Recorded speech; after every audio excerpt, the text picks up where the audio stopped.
ভয় পেতে চাইলে সাবস্ক্রাইব করুন। হাই, আমার নাম কমল। আজকে তোমাদের জন্য যে গল্পটা নিয়ে এসেছি তার নাম সুইসাইড।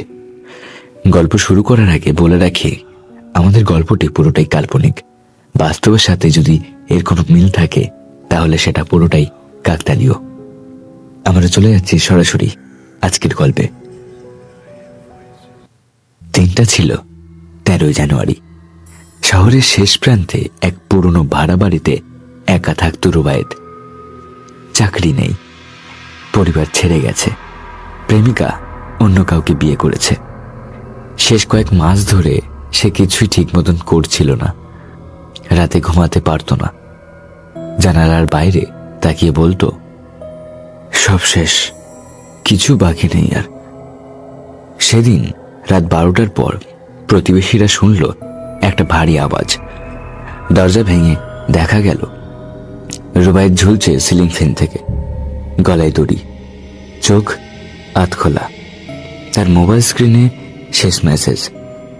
তাতে লেখা আছে, আগামীকাল ভোরে আমায় নিতে এসো, আমি শ্মশানে অপেক্ষা করব।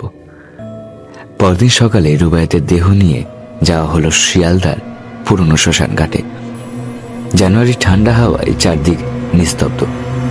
দাহের কাজ শেষ হলো দুপুর নাগাদ। বন্ধুরা আর সব প্রতিবেশীরা সবাই চলে গেল। শুধু থেকে গেল এক লোক, সুশোভন, শ্মশানের কেয়ারটেকার।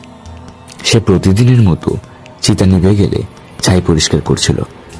হঠাৎ তার কানে এলো এক অচেনা আওয়াজ, আমাকে ঠিক মতন পুরাওনি সুশোভন। সে ঘুরে দেখে কেউ নেই। চিতার ছাই অদ্ভুতভাবে নড়ছে। দেখে মনে হচ্ছে যেন কেউ ভেতর থেকে হাত দিয়ে উপরে ঠেলে দিচ্ছে। রাতে শ্মশান পুরো ফাঁকা। কুকুরগুলো হঠাৎ একসাথে ডেকে ওঠে আর বাতাস ভারী হয়ে যায়। সুশোভন চায়ের কাপে চুমুক দিতে যাবে, তখন হঠাৎ দেখে আগের দিনের চিতার কাছে এক ছায়ামূর্তি দাঁড়িয়ে আছে। গায়ে পোড়া কাপড়, মুখ অর্ধেক কালো, অর্ধেক আগুনের তাপে গলে গেছে। কে ওখানে? সুশোভন চিৎকার করতেই ছায়াটা ধীরে বলে, তুমি আমাকে অসম্পূর্ণ রেখেছ, আমি এখনো শেষ হতে পারিনি। সুশোভন দেখে ওটাই রুবায়েত, যে দুপুরে দাহ হয়েছে।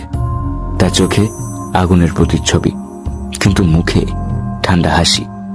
পরের দিন খবর এলো রুবায়েতের দেহ চিতার পাশেই আবার পড়ে আছে।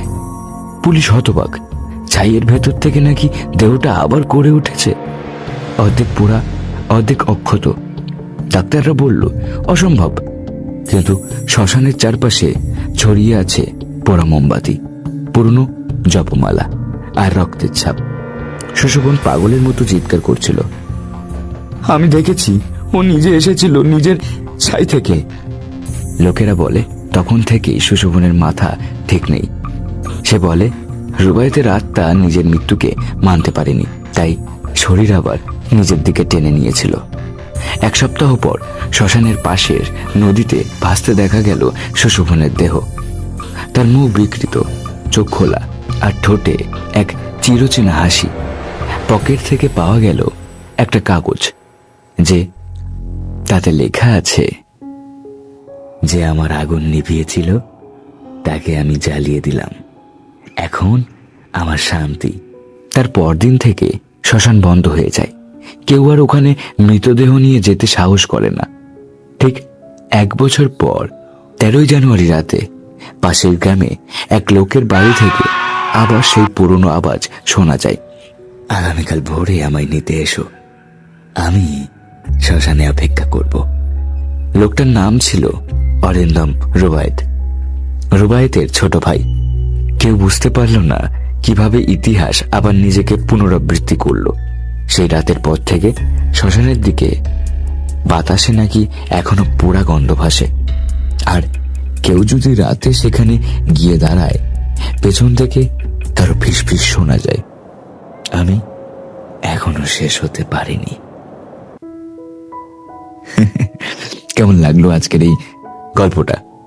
তোমাদের যদি একটুখানি খুব ভালো লেগে থাকে তো প্লিজ কমেন্ট করবেন, আর আপনাদের বন্ধু বা প্রিয় মানুষের কাছে ছড়িয়ে দেবেন এই গল্পটা।